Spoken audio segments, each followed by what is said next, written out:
447 jours que tu pries pour cette guérison qui ne vient pas.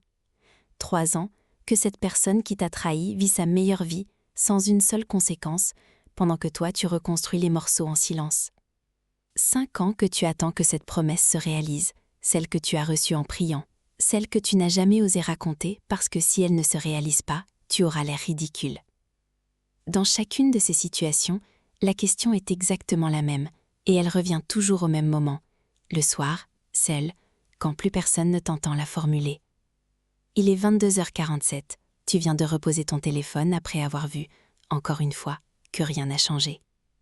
Et cette fois, la question ne reste pas polie dans ta tête, elle sort, presque malgré toi, dans un souffle que tu n'as jamais osé prier à voix haute, parce qu'on t'a appris que ce n'était pas une phrase de foi. Tu dis « Mais pourquoi tu ne fais rien ?» Je dois te dire quelque chose avant d'aller plus loin. Cette phrase n'est pas un manque de foi, c'est une prière. Un prophète l'a posée mot pour mot il y a 3000 ans, en pleine crise, sans rien retenir, et Dieu ne l'a pas ignoré, il ne l'a pas repris. Il a répondu, en détail, en 3 raisons précises, cachées dans un petit livre que presque personne ne lit jusqu'au bout. Si l'une de ces 3 situations te parle ce soir, dis-moi juste le chiffre en commentaire. 847, 3 ans, 12 ans, ce que tu veux. Pas besoin d'expliquer, juste le nombre. Tu vas comprendre pourquoi dans 2 minutes. Le prophète s'appelle Habacuc, et sa prière d'ouverture n'a rien d'une prière polie. Il dit à Dieu, en substance, « Jusqu'à quand je vais crier au secours sans que tu m'entendes ? Pourquoi tu me fais regarder l'injustice sans bouger ? La violence est devant moi, la loi est paralysée, les méchants encerclent les justes. » C'est Habacuc, chapitre 1, versets 2 à 4. Et voici ce qui rend ce texte extraordinaire. Ce n'est pas la plainte elle-même, c'est que Dieu lui a répondu directement, pas un silence, pas une correction, une réponse détaillée. Habacuc est l'un des 2 seuls livres de toute la Bible construit comme un dialogue, où c'est l'humain qui parle en premier, qui conteste, qui presse Dieu de répondre, et Dieu ne l'a jamais réprimandé pour ça. Si tu portes cette question depuis des semaines, tu n'es pas en train de perdre la foi, tu es dans la même position qu'un prophète que Dieu lui-même a choisi de préserver dans son livre pendant 3000 ans. Et tu mérites la même réponse que celle qu'il lui a donnée. Voici où ça devient inconfortable. La première réponse de Dieu n'a pas résolu la plainte d'Habacuc, elle l'a aggravée. Dieu lui dit « Je vois l'injustice dans ton peuple, et je vais agir, en utilisant Babylone, une nation encore plus violente que celle qu'elle va punir. » Habacuc revient avec une 2e plainte, encore plus précise que la première. Comment peux-tu utiliser un peuple plus méchant pour punir un peuple moins méchant ? Ce n'est pas une plainte d'enfant, c'est un vrai problème théologique.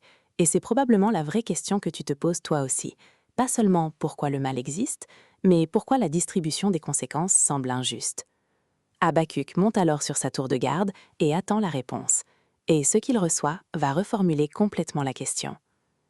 1000 ans avant Habacuc, Dieu avait déjà donné cette même réponse à quelqu'un d'autre. Il venait de faire alliance avec Abraham, de lui promettre une terre. Et puis, il lui annonce quelque chose d'étrange. Ses descendants seront étrangers et opprimés pendant 400 ans avant d'y revenir. Pas tout de suite. Et il donne la raison exacte. Genèse 15-16, la terre leur reviendra à la 4e génération parce que l'iniquité des Amoréens n'est pas encore à son comble. Arrête-toi sur cette phrase. Dieu dit à Abraham que la terre sera donnée à ses descendants, mais pas maintenant, parce que les habitants actuels, pécheurs, oui, n'ont pas encore atteint le seuil qui justifierait le jugement.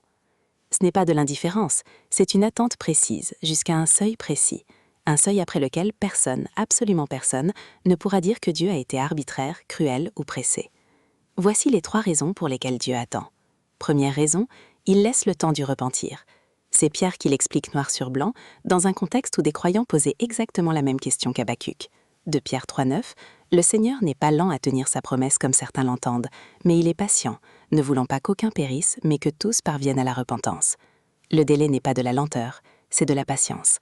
Chaque jour où le jugement ne tombe pas, c'est un jour de plus où la porte reste ouverte, même pour les gens dont le comportement te fait poser cette question ce soir. C'est exactement ce qui s'est passé à Ninive, une ville que le prophète Naoum décrit comme couverte de sang et de violence. Un seul avertissement, porté par un prophète réticent nommé Jonas. Toute la ville s'est repentie et Dieu a retenu sa main. Deuxième raison, quand il agit, le verdict doit être incontestable. Les Amoréens n'ont pas perdu leur terre le jour où ils ont commencé à pécher. Ils l'ont perdue 400 ans plus tard, quand leur pratique était devenue si documentée, si extrême, qu'aucune excuse n'était plus possible. Ce n'est pas Dieu qui protège sa réputation, c'est Dieu qui protège l'intégrité même de la justice. Un jugement prématuré n'est pas de la justice, c'est une réaction. Et Ecclésiaste 8,16 décrit exactement le revers de cette patience côté humain. Quand la sentence contre le mal n'est pas exécutée rapidement, le cœur des hommes s'enhardit à faire le mal. Habakkuk voyait ce problème. Dieu ne lui a pas dit qu'il avait tort de le voir. Il lui a dit « écris la vision et attends le temps fixé ». Il y a une différence entre un jugement retardé et une absence de jugement. Troisième raison, l'attente produit quelque chose en toi. C'est la raison la plus difficile à entendre quand tu es en plein dedans, mais elle est dans le texte. Habakkuk 2,4 « Le juste vivra par sa foi ». Ce verset est cité 3 fois dans le Nouveau Testament, Romains, Galates, Hébreux, l'un des versets de l'Ancien Testament les plus repris par les premiers chrétiens. Et son contexte, c'est précisément une saison d'attente de la justice.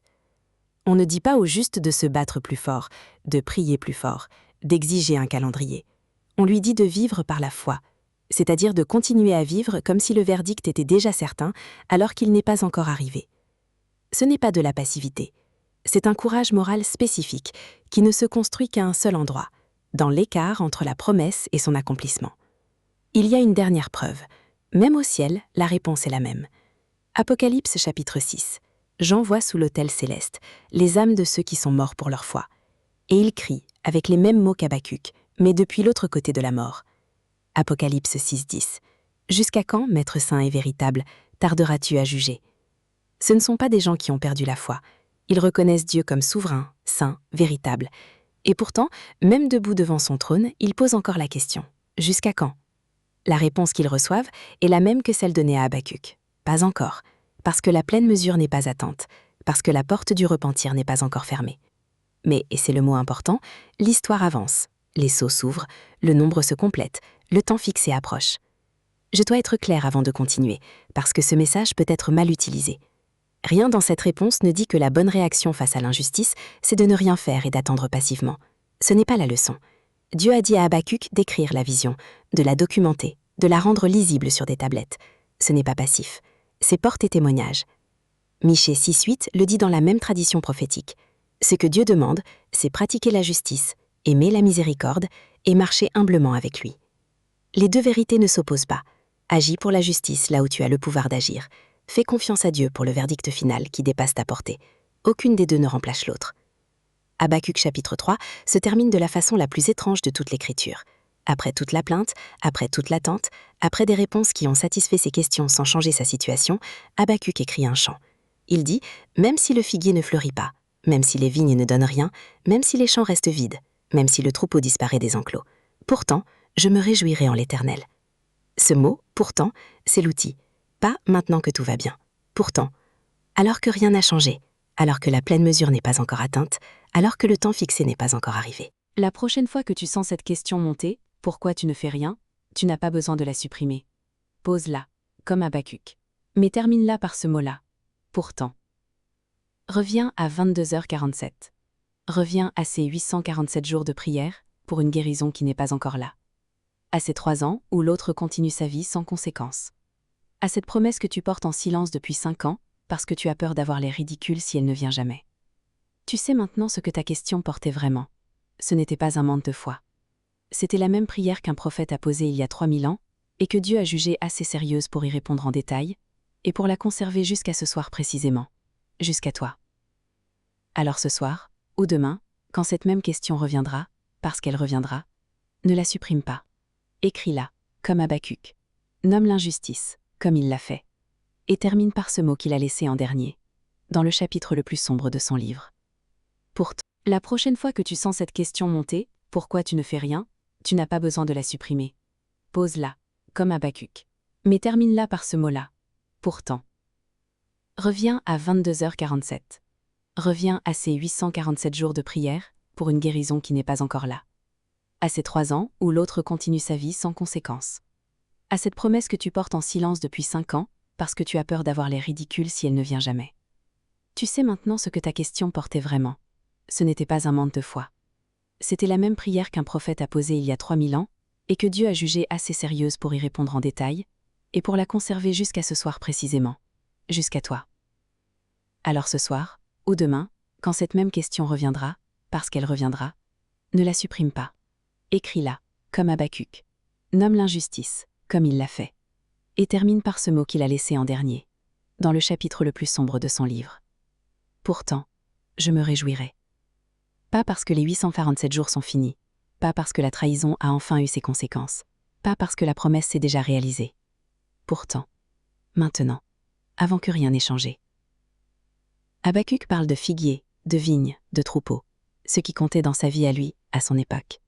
Toi, ton figuier qui ne fleurit pas, c'est peut-être un autre mot, un diagnostic, un couple, un compte en banque, un enfant qui s'est éloigné. Dis-le en commentaire, comme Habacuc l'a fait avec le sien, sans détour. Même si, pourtant, je me réjouirai. Je vais les lire, un par un. Et si une personne précise vient de te venir à l'esprit en regardant cette vidéo, quelqu'un qui porte une de ces 3 situations en silence depuis trop longtemps, envoie-lui cette vidéo maintenant, pas demain. Rien n'est perdu, rien n'est ignoré. La pleine mesure est comptée. Écris la vision, rends-la claire, et pourtant, réjouis-toi.